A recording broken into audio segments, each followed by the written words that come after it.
God bless the United States Navy.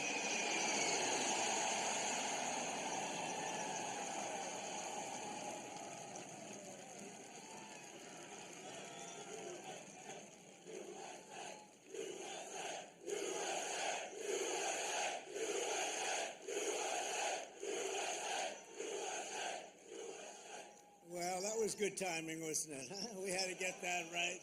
We had to get that right. But they always get it right. I was just given a display with a wonderful First Lady, the likes of which I think few people have ever seen before. We were a few minutes away, and the display of strength was absolutely incredible. We appreciate it. Thank you, Navy. Thank you very much. And I want to thank our magnificent First Lady for that introduction. People love our First Lady. They do. And let me say to all of the incredible sailors on this pier, it's great to be with the fleet, the fleet. And let's also give a very special thanks to the shipmates who put on that spectacular display of Navy dominance. And that's what it was dominance. And Bravo Zulu, you know what that is? Bravo Zulu, you know, a lot of people don't. And it's a true honor to be here with the thousands of our nation's finest sailors at the largest naval facility in the entire world. It's the largest, and I would say more importantly, it's the best, okay? It's both the Norfolk Naval Base. Thank you very much. The largest, and it's the best. We're gathered on this storied waterfront to celebrate 250 years of strength, tenacity, and unwavering courage by the greatest fighting force even, and that's true, no matter where you go, no matter where you go, no matter what you even think about, there's nothing like the fighting force that we have. Roam the seas, it's called the United States Navy, and there's nothing in the world like it, nothing, not even close. You read stories, they don't have it. Let me tell you, we check it closely. We check it closely. Docked beside us today are a combined 150,000 tons of pure American naval supremacy and two colossal reasons why no one should ever want to start a fight with the USA. They won't fight. We're putting out a lot of fights, so do you see that? We're going to be close to number 8. Number 8. We don't want to send you into battle unless it's necessary, right? We're putting out a lot of fires. Maybe some of you will be angry. You'll say, what's he doing? We want to fight. You know what? If we can solve them the way I'm solving them, we solve 7. We have another one that's taken 3,000 years, and we're pretty close, but I don't want to talk about it until it's done. But let's give a big round of applause to the men and women of the majestic USS Kearsarge. Thank you. And let's hear it for the sailors of the USS Harry S. Truman.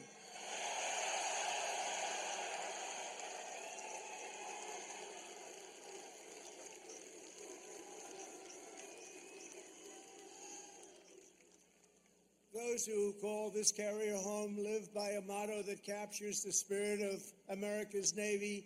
It's very simple. The words, give 'em hell, and we do give 'em hell. For 2.5 centuries, that is what every generation of American sailors have done. You've conquered raging oceans and braved ferocious storms to vanquish America's enemies on the high seas and distant shores. You've beaten mighty warships into twisted wrecks of steel. You've splintered vast armadas and sent the mangled pride of empire sinking into oblivion. You've surged the waters thick and danger, blood, brine, and through it all, the United States Navy has kept the stars and stripes soaring high and proud above those big, magnificent waves. You love doing it, too. There's not a thing in the world that you'd rather do, is there? Is there? No. I like your life better than mine, I have to be honest with you.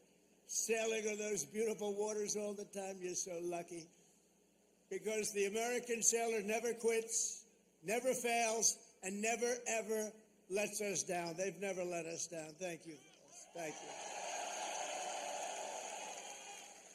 And we're honored to be joined today by service members representing every part of this great naval tradition. Our incredible surface warriors are the reason America's enemies tremble at the sight of a Navy ship haze gray or underway. The instant U.S. carrier, cruiser, or destroyer breaks across the horizon, every tyrant and adversary on the planet knows their choice is very simple. It's leave America in peace or be blown up in fire and fury never seen before. All over the world, people know of the skill, nerve, swagger, and sheer attitude of the boldest and most daring pilots on the sea, the U.S. naval aviators, and I just got to witness it with Melania. They land screaming jets on pitching decks in the dark of night with no room for error. There's no room for error. The greatest pilots in the world. And while Navy pilots rain down pain from above, the greatest adversaries fear the daring deeds of our silent service below.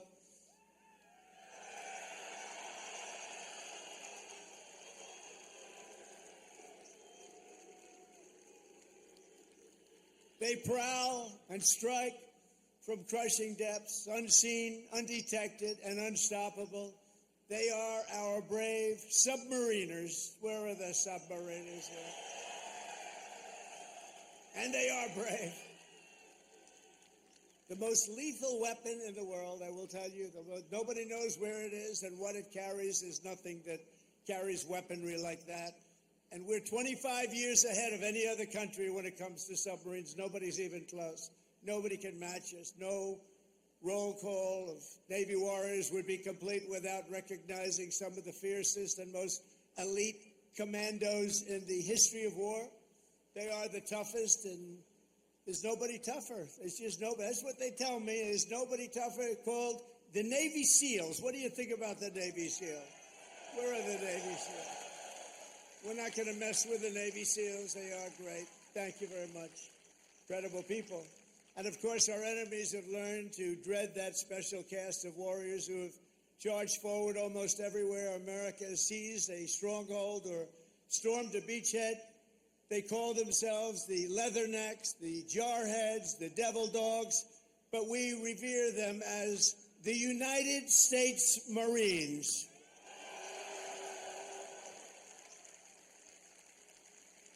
Incredible people. Incredible people. With us today are some of those who have led these exceptional men and women. They've led them like nobody else. And I'll tell you, a person I'm very, very proud of. He has stepped up and he's hitting home run after home run. They love him. I want to introduce again a man who's just exceptional. I'm so happy with this choice. Secretary of War, Pete Hegseth. Thank you, Pete. Doing a job. I said, Pete, what do you think? You know, we used to call it Secretary of War, the Department of War, the War Department. Now we call it Defense. And I don't know, would you ever want to, you know, we won World War I. We won World War II. We won everything in between. We won everything before. And all of a sudden they decided to change the name. They went woke then too, you know. Woke is a long-term word. I said, what do you think about changing it to the Department of War? He said, I love it, sir. And that was about the end of it, right? That was the end of it. Thank you, Pete. Great job. He's a great leader. Also, Secretary of the Navy, a very, very successful man. He gave it all up to do this, and we're designing more ships. We have more ships being built shortly. We're going to have more great ships being built than we've ever had being built in the history of the Navy. John Phelan. John, thank you. Great job, John. We made a lot of money in the private sector, and I said, you want to do this, John? We need a lot of ships, so we need them fast. And he said, I want to do it. He gave up a lot, gave up everything to do this. But he's loving it, and he's doing a fantastic job. Chief of Naval Operations, Admiral Darrell Caudle. Admiral, thank you. Great job. Rear Admiral Gavin Duff.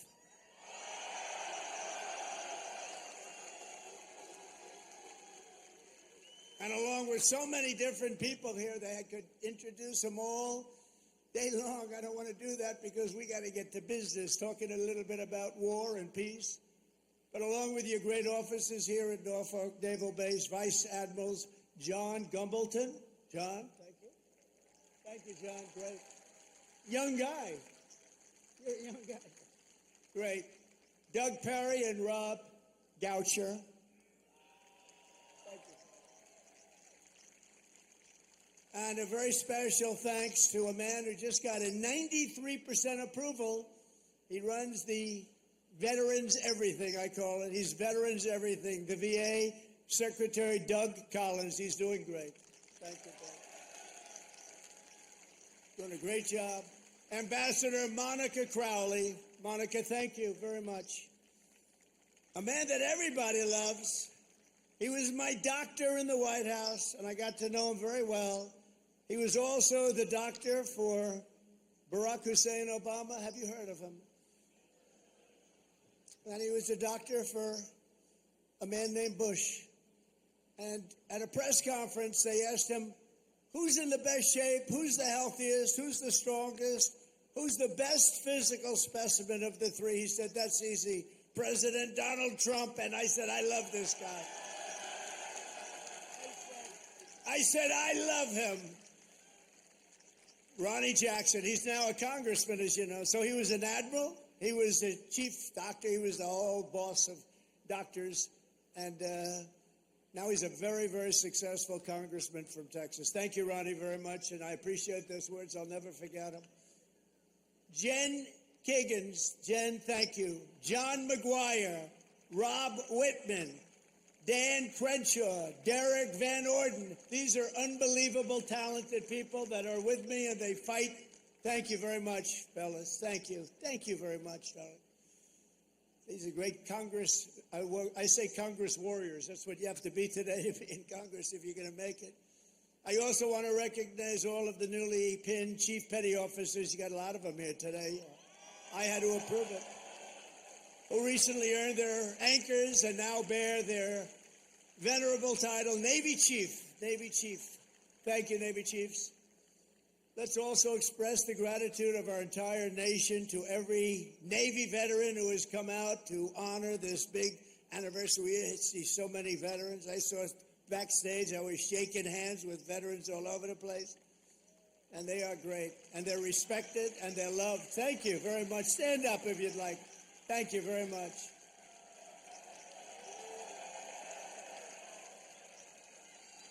They're really loved. I saw it backstage. I saw so many veterans, and my hand will never be the same. Thank you very much. A great honor. And a very special thanks to the countless Navy families who support our sailors with such love and devotion. None of what are, and think of this, without them, you wouldn't be celebrating today. Many of you would not be doing very well. Male or female, you wouldn't be doing very well. So we want to thank our family members, right? All of them. Parents, husbands, wives. Thank you. Thank you very much. From the American Revolution until today, the story of the U.S. Navy is a tale of loyalty, sacrifice, and commitment stretching back 250 years. So we're celebrating 250. I almost thought I wouldn't get to do that because I was president in 2016, and then they rigged the election on me. And then we caught him, didn't we? We caught him, but, you know, we had to run it again. I ran it again, and I got 250, and I got the World Cup, and I got the Olympics. Can you believe all of it? In my first term, I was the one that got the Olympics. I was the one that got the World Cup. And I said, you know, the sad part is maybe I'll go, maybe I won't even be invited because it won't be during my term. I would say if we're a Democrat, I might not be invited. They don't love me exactly too much. And then when this happened, now all of a sudden they got all three. But you know what's the most important? 250 years is the most important, above World Cup, above Olympic. But we got them all coming. And on June 14th, next year, we're going to have a big UFC fight at the White House, right at the White House, on the grounds of the White House. When the Continental Congress formed a fleet of just 2 ships in October 1775, many scoffed at their chances against the most powerful empire on earth. That was the most powerful ever, relatively speaking. We had 2 ships. We had nothing other, but we had great heart. They didn't know the audacity and the grit of the American sailor. They had no idea the war for independence gave us some of the greatest American heroes of all time, including the father of the U.S. Navy, Captain John Paul Jones. You know that. When a far stronger British ship demanded his surrender, Jones yelled back that timeless battle cry right now, "I have not yet begun to fight." Don't ask me for that. Think of that. I could just see it. He's a wise guy. He's asking, I haven't even begun to fight, and he knocked the hell out of him. In the War of 1812, Captain James Lawrence shouted his final words to his crew as blood streamed down from his mortal wounds. "Fight her till she sinks," he yelled. "Don't give up the ship. Don't give up the ship." These are all incredible, very, very famous statements now with years and time. Very famous. Don't give up the ship. I say it all the time. You're a little behind. I say, don't give up the ship, and we win. We all know how to win. Today, that eternal creed is written into the hearts of every sailor in the fleet. America's Navy never, ever gives up the ship, right? We never give it up. Another titan of the early Navy was the great Commodore Arthur Sinclair. He defeated the French in the Caribbean battle. And then he went to work on the Barbary pirates off the coast of Tripoli and raided British forces when they were so powerful in 1812, the War of 1812. He raided them. He was knocking them out one by one. Everyone said, where does this guy come from? And we're all descendants when you think of it. Commodore Sinclair went on to become the commanding officer here at the Naval Station Norfolk, right here, where he founded a nautical school for officers that eventually became the one and only U.S. Naval Academy.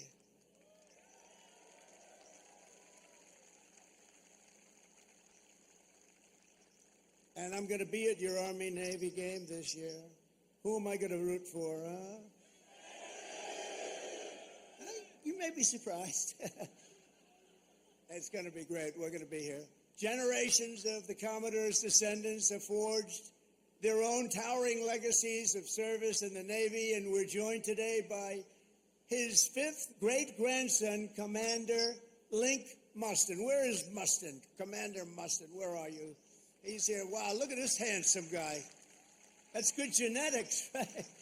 He's got good genes. Thank you very much. Commander, thank you for continuing a family tradition that has endured for 2.5 centuries. Can you believe that, huh? I wonder if they were as good looking as you. I doubt it. You just got better with age, right? Congratulations. Is that young man your boy? Wow.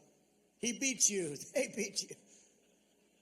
That's what we want to see. Over the generations, our Navy sailors raised Old Glory above the streets of Veracruz, sent the Spanish fleet to its watery grave in Manila Bay, and buried the vicious German wolfbacks at the bottom of the sea. Those were vicious, vicious wolfbacks. They were brutal.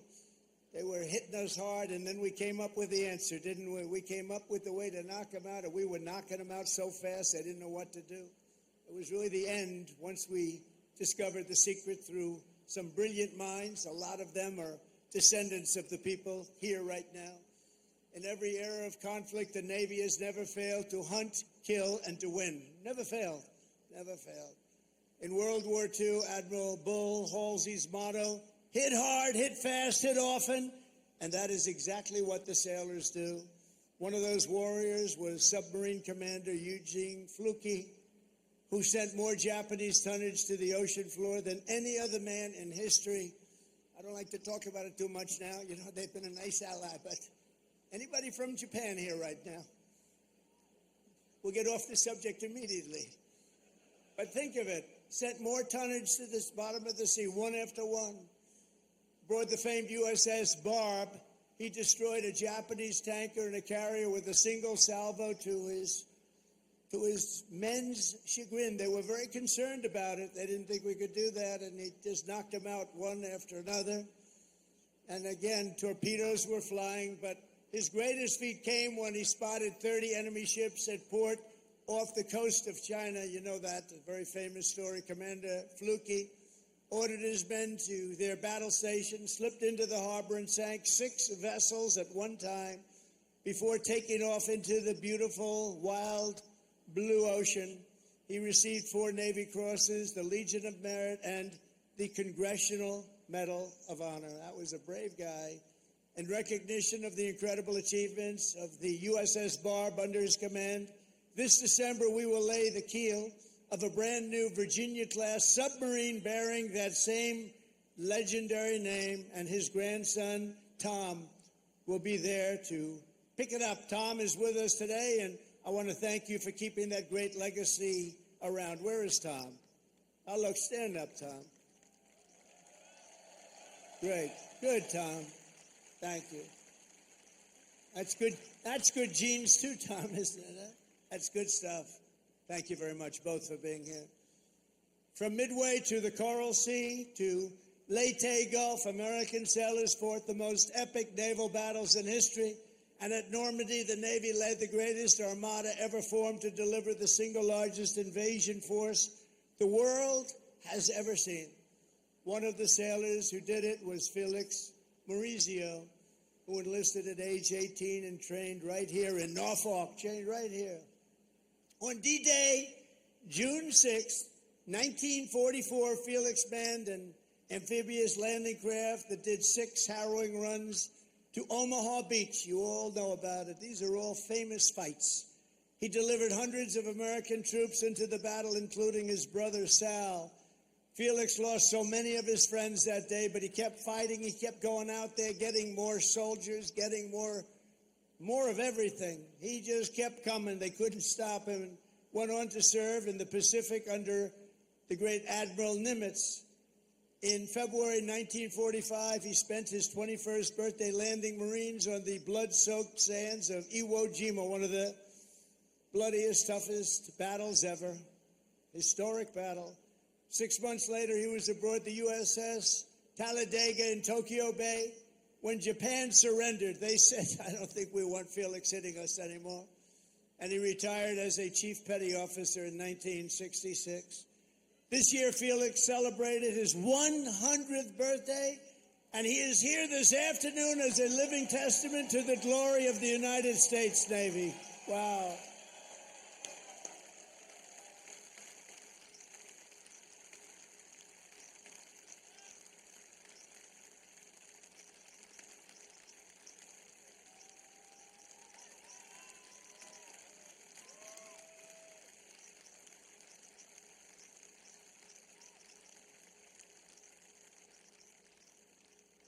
That's great. He looks good. Felix, you look better than I do. I'm not happy about this, Felix. No, they don't want to mess around with him. And Felix, we salute you. Thank you very much. Incredible. 100 years. In Korea, American sailors and Marines carried out the daring landing in Incheon and flew more than 250,000 combat sorties against the enemy. It was an amazing effort. In Vietnam, the Navy unleashed Operation Rolling Thunder and deployed a brand new unit, the Navy SEALs, to tear up Mekong River Delta. Problem with Vietnam, we stopped fighting to win. We would have won easy. We would have won Afghanistan easy. Would have won every war easy. But we got politically correct. Let's take it easy. We're not politically correct anymore, just so you understand. We win. Now we win. We don't want to be politically correct anymore. And history will never forget that it was the SEALs who stormed the compound at Osama bin Laden and put a bullet in his head. Remember that? And please remember, I wrote about Osama bin Laden exactly 1 year ago, 1 year before he blew up the World Trade Center. And I said, you got to watch Osama bin Laden. And the fake news would never let me get away with that statement unless it was true. But I said 1 year before to Pete Hegseth, I said 1 year before, where's Pete? In the book, I wrote, whatever the hell the title, I can't tell you. But I can tell you there's a page in there devoted to the fact that I saw somebody named Osama bin Laden, and I didn't like it, and you got to take care of him They didn't do it. A year later, he blew up the World Trade Center. So I've got to take a little credit because nobody else is going to give it to me. You know the old story? They don't give you credit, just take it yourself.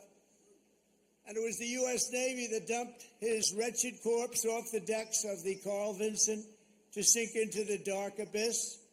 The Navy's central role in the defense of our liberty continues to this day. Just a few months ago, the Ohio-class guided missile submarine played an indispensable part in one of the most spectacular military feats the world has ever seen, the obliteration of Iran's nuclear sites in Operation Midnight Hammer. How did that work out? Pretty good, right?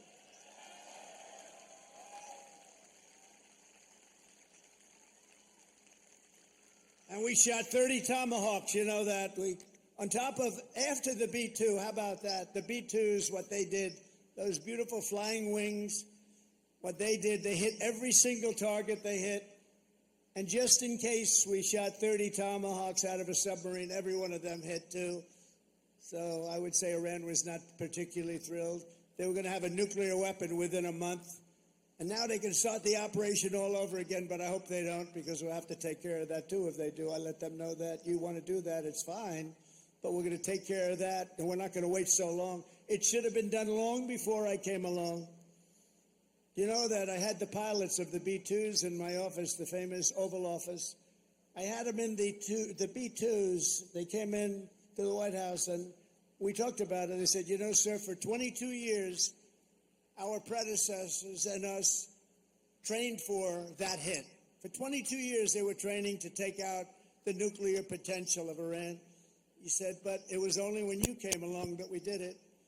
And they were so happy that they did it. But they've been training for that hit for 22 years, but no president wanted to do it. They would have had a nuclear weapon within a month, probably within a month or shortly thereafter. And speaking to them would have been much more difficult. In recent weeks, the Navy has supported our mission to blow the cartel terrorists the hell out of the water. You see that?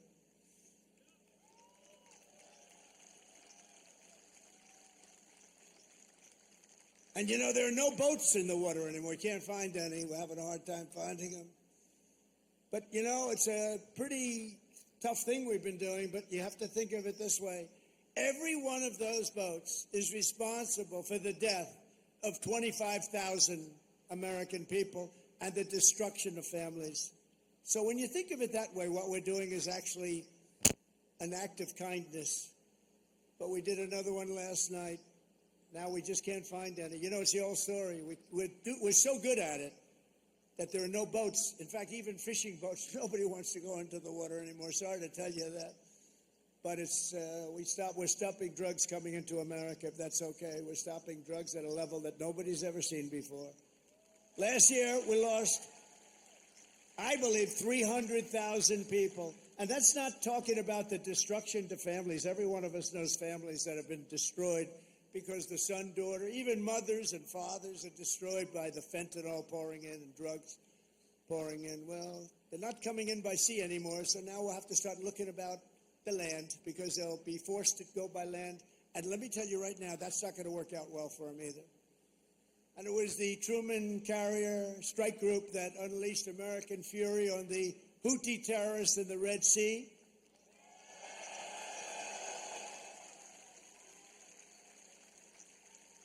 And as you know, they settled.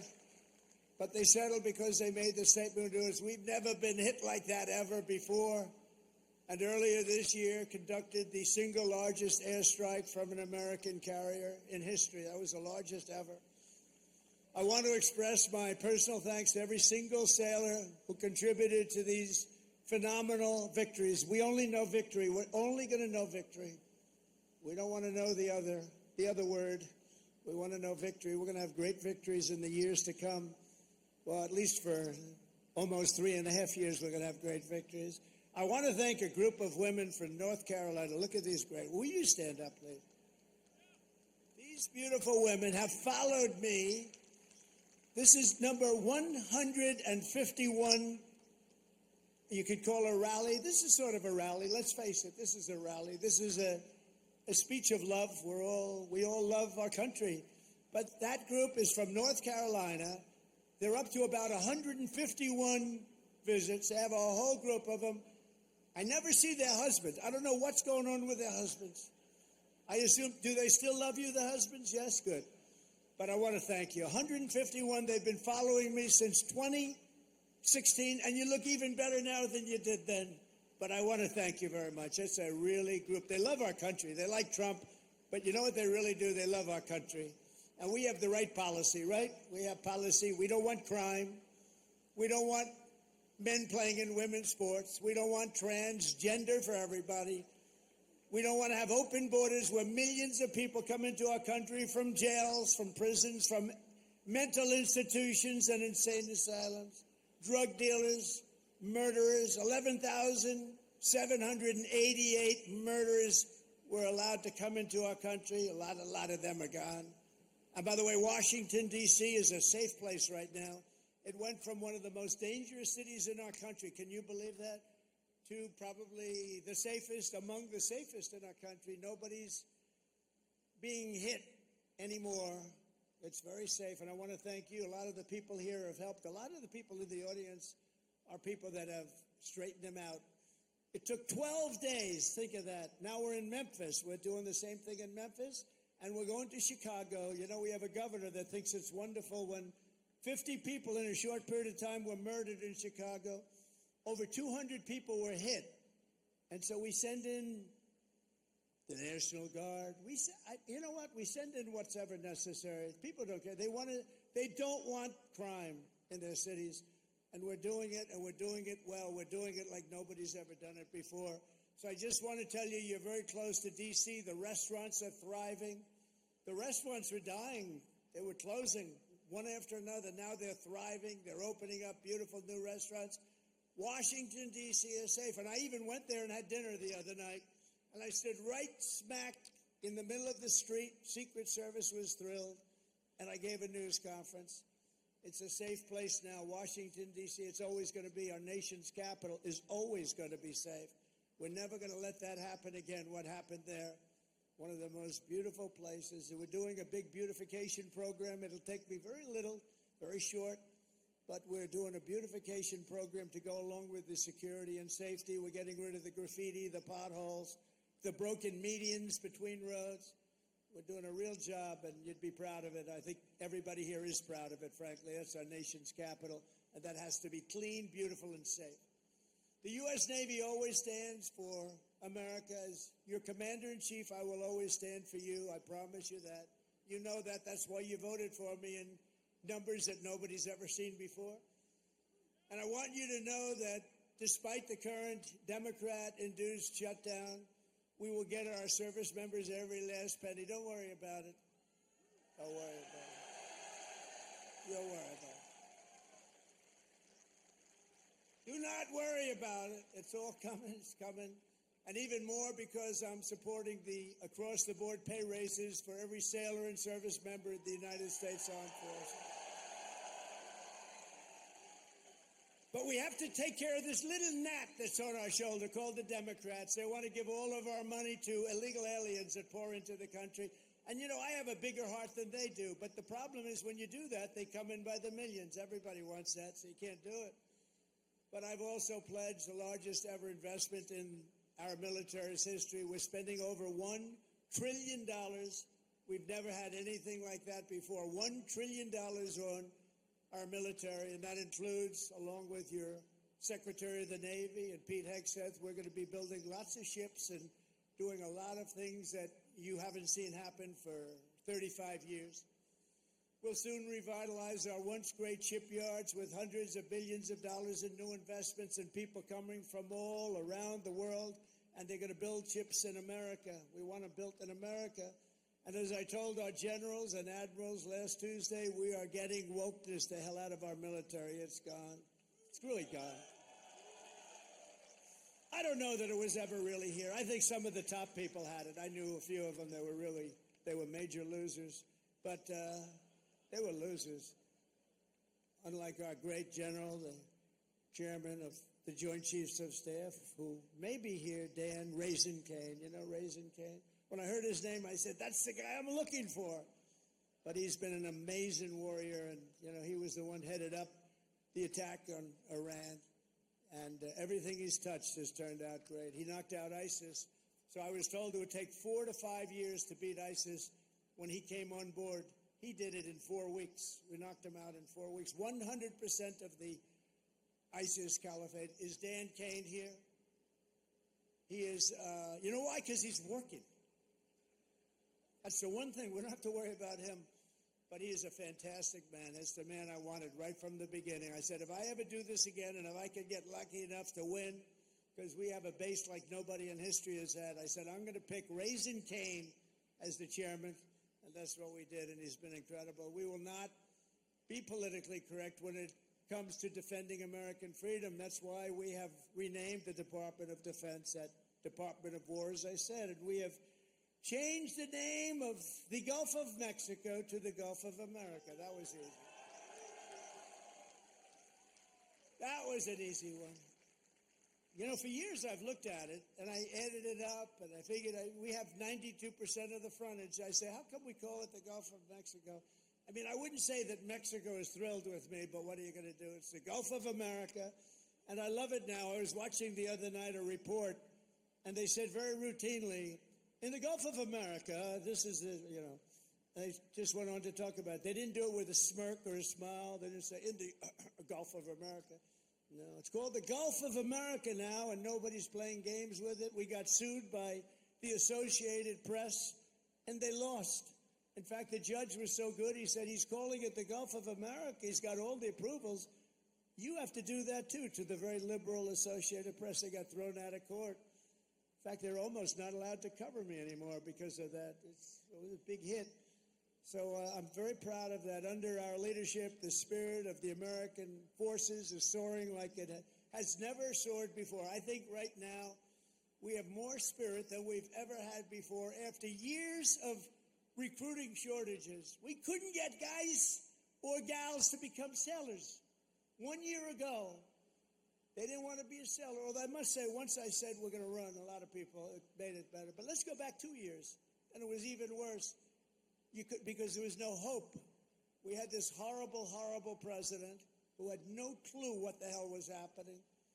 The chances of him walking down those stairs successfully were not good. And I have to be careful, because one day I'm going to probably fall. No, the North Carolina women said that will never happen to you. I always say, walk down the steps nice and slow. You ever notice I do nice? I don't have to bop down the stairs. Walk nice and slowly. But we have a waiting list. Think of this. We have a waiting list for people wanting to get into the United States Navy, the Army, Navy, Coast Guard, Marines, Space Force. Oh, we love Space Force.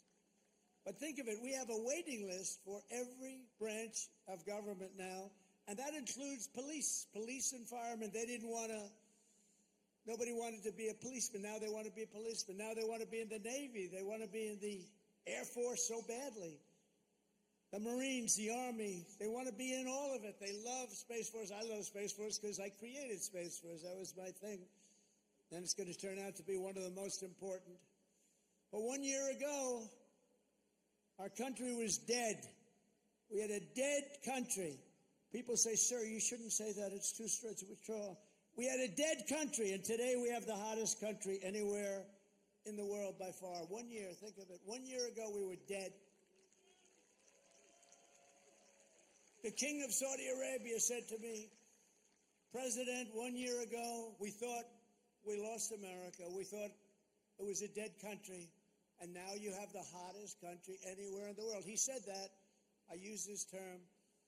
And I'm pleased to say that 2025 was the Navy's single best recruiting year ever.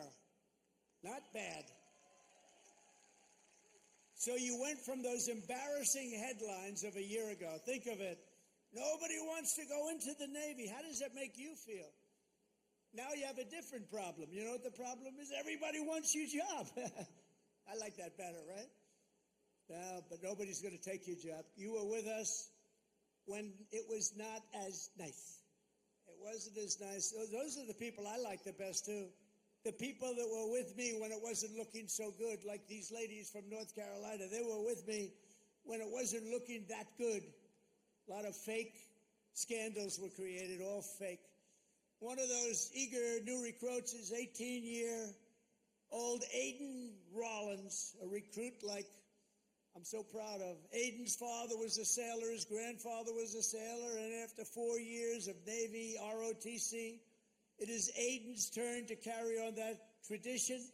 When he enlisted in April, his father, Daniel, a Navy veteran, was so inspired that he decided to re-enlist too. Wow. I'm delighted to say that father and son are here with us today representing the future of this great fleet. Please, Aiden and your father, please stand up. Wow.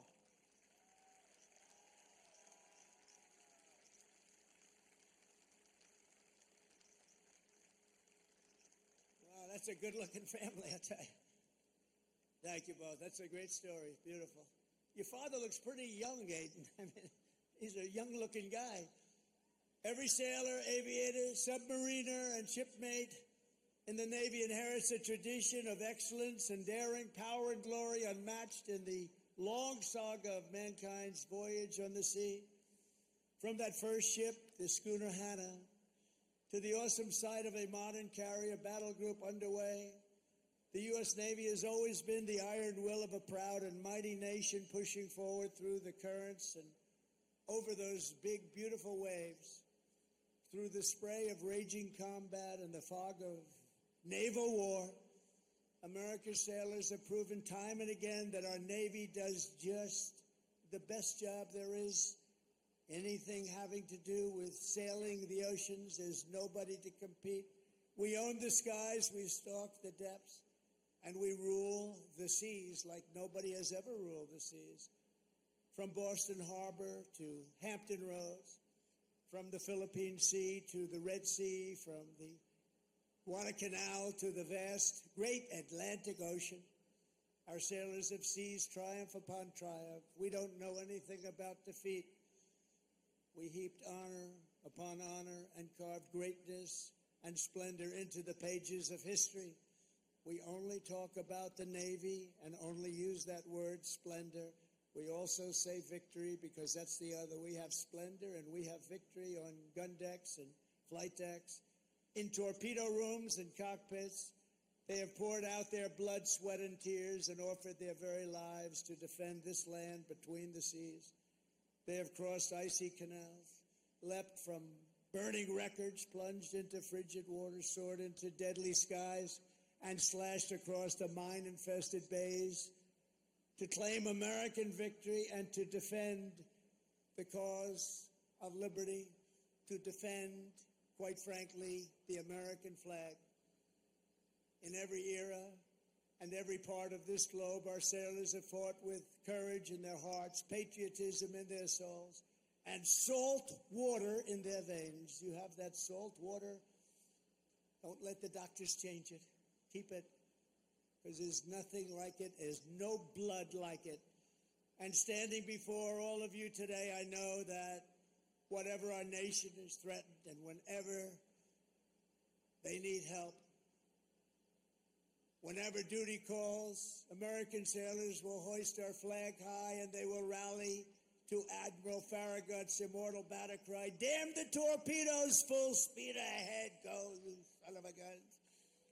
With your help, we will fight, fight, fight. We will win, win, win. Because of you, our Navy and our country will always be proud and righteous and mighty and free. Congratulations once again on 250 years of total dominance. Sail fast, stay strong. Thank you. God bless our sailors, and God bless the United States of America. Thank you very much, everybody.